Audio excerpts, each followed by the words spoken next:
Un circuit dans les dunes hollandaises, pourquoi pas? Voici Zandvoort.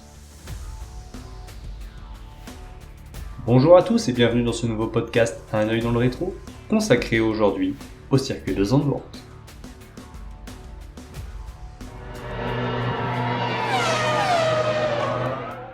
Posté sur les rives de la mer du Nord, ce tracé est loin d'être une nouveauté du calendrier. En réalité, c'est même sur une 5e configuration de circuit que s'élancent les pilotes.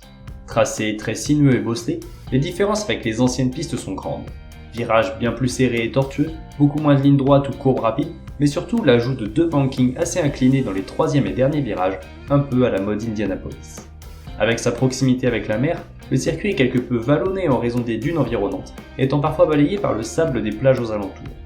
C'est en 1952 que Zandvoort intégra pour la première fois le championnat du monde de Formule 1, jusqu'à sa disparition en 1985. Excepté quelques années où la course n'eut pas lieu, la piste néerlandaise s'imposa comme l'un des classiques de la catégorie reine. Jusqu'au début des années 70, le circuit se trouvait dans les premières manches de chaque saison. Il n'était donc pas rare de voir de nouveaux arrivants qui, plus tard, deviendraient de grands champions. C'est le cas de Clark, de Regazzoni ou de Sever par exemple. D'autres y décrochèrent leur premier podium, comme Graham Hill, Beltoise ou Hunt. Quant aux victoires, ils sont 4 à y avoir remporté leur tout premier succès. Bonnière, Van Trips, Graham Hill et Hunt, respectivement en 59, 60, 61 et 75. Le premier de ce quatuor réalisa même la course parfaite, accrochant son unique pole, unique triomphe et unique podium en Formule 1. Un grand jour pour le Suédois. Du côté des constructeurs, là aussi les débuts furent gagnants, à l'image de BRM, de Matra ou de Esquette, tout comme certains motoristes comme BRM ou Ford Cosworth. Mais si Zandvoort fut le théâtre de première fois, les dernières ne sont pas à oublier.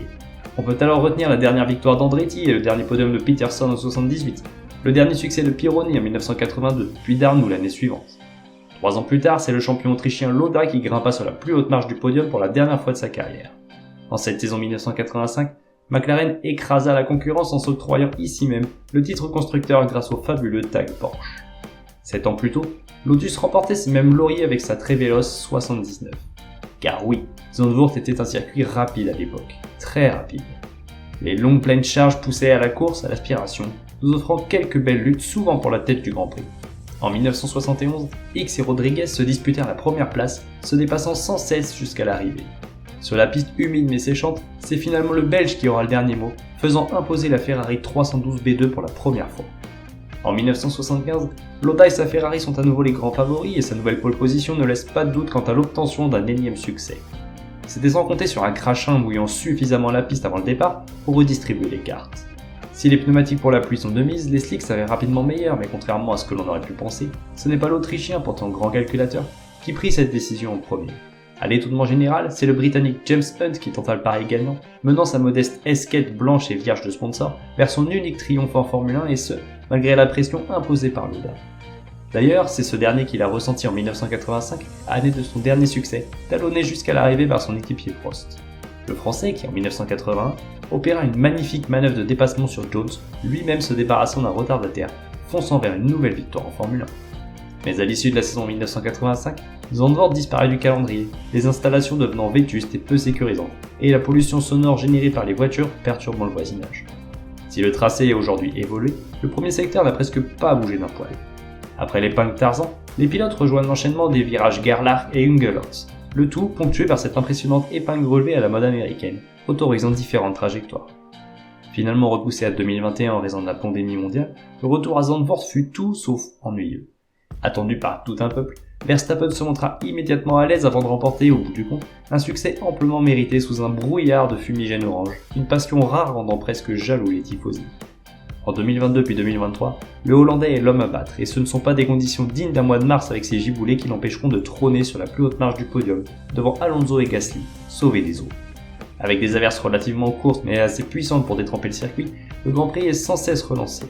Le drapeau rouge sera même de sortie à quelques kilomètres du terme tant la pluie aussi soudaine qu'intense transforme la piste en un torrent impraticable pour les monoplaces.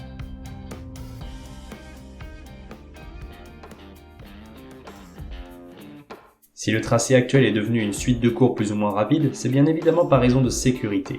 Dans son histoire, la Formule 1 a connu 2 accidents mortels sur le circuit néerlandais, tous deux dans des circonstances accablantes. Ainsi, Courage et Williamson, en 1970 et 1973, ont perdu la vie lors de sorties de piste où leur voiture était devenue des boules de feu incontrôlables. Sans réel moyen de sécurité aux abords du circuit, aucun des deux hommes ne put être sauvé. En 1960, Gurney subit une défaillance de frein de sa BRM, l'envoyant en direction des spectateurs. Malheureusement, l'un d'entre eux est mortellement fauché. Il faut dire que la présence des photographes et du public sur le gazon bordant la piste n'avait rien de bien sécurisant. Outre ces deux tragiques incidents, la piste de Zandvoort aura proposé quelques accrochages et accidents iconiques. En 1977, la bataille fait rage en tête entre Hunt et Andretti. À l'amorce du premier virage, l'Américain opte pour la trajectoire extérieure. Si à la sortie les deux monoplaces sont côte à côte, l'écart entre les deux est trop restreint. La roue arrière gauche de la McLaren frotte sur la roue avant de la Lotus, conduisant à l'accrochage des deux leaders. Si l'Américain parvient à s'en tirer, il renoncera quelques tours plus tard sur problème moteur. L'année suivante, c'est Pironi et Patrese qui sortent de la piste au même moment. Les monoplaces sont détruites, mais aucun bobo n'est à signaler. En 1979, Villeneuve menait un train tranquille en tête de l'épreuve, quand son pneu arrière gauche commença à montrer des signes de faiblesse et en arrivant dans Tarzan, la crevaison attendue arriva. La 312 T3 s'échoua dans le sable, mais son fougueux pilote en décida autrement.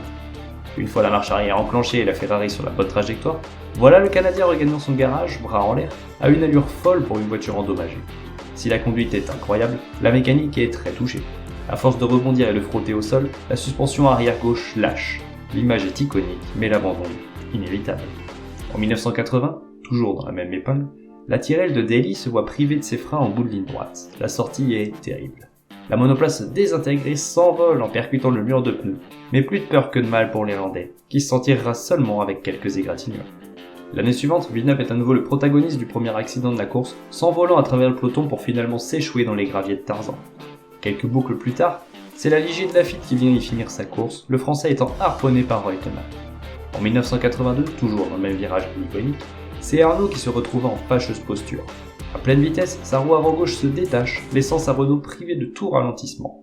Le crash est spectaculaire mais le Français indemne. En 1983, son ex-équipier Prost commet l'une de ses rares erreurs en carrière. Alors qu'il se battait pour le commandement de la course avec la bravade de Piquet, le Français manque son freinage et empoigne la monoplace du Brésilien. Si la BT52B trouve sa place au fond du bac à sable, la Renault poursuit son chemin mais avec un aileron trop abîmé, elle s'écrase dans les rails un peu plus loin.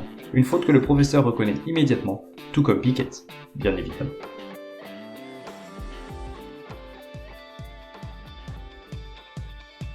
Si les avancées en matière de sécurité ont considérablement changé la face de la Formule 1, il ne reste pas moins que Zandvoort est un circuit technique, surtout dans sa configuration actuelle.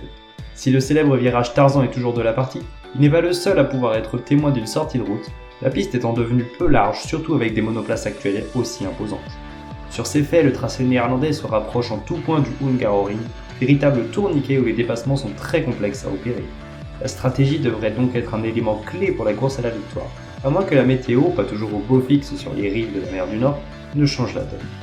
Quoi qu'il en soit, c'est une véritable marée orange rassemblée pour un seul homme, qui devrait déferler sur Zandvoort, une fois encore.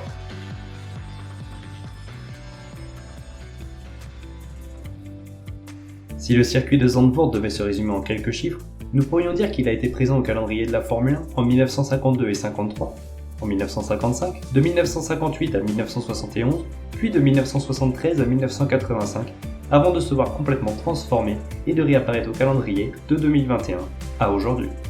Les pilotes parcourent actuellement 71 tours de cette piste longue de 4,307 km, dont le meilleur tour en qualification a été établi par Max Verstappen en 2021 en 1 minute 8 secondes et 885 millièmes, alors que c'est Lewis Hamilton en 2021 qui réalisa le meilleur tour en course en 1 minute 11 secondes et 97 millièmes.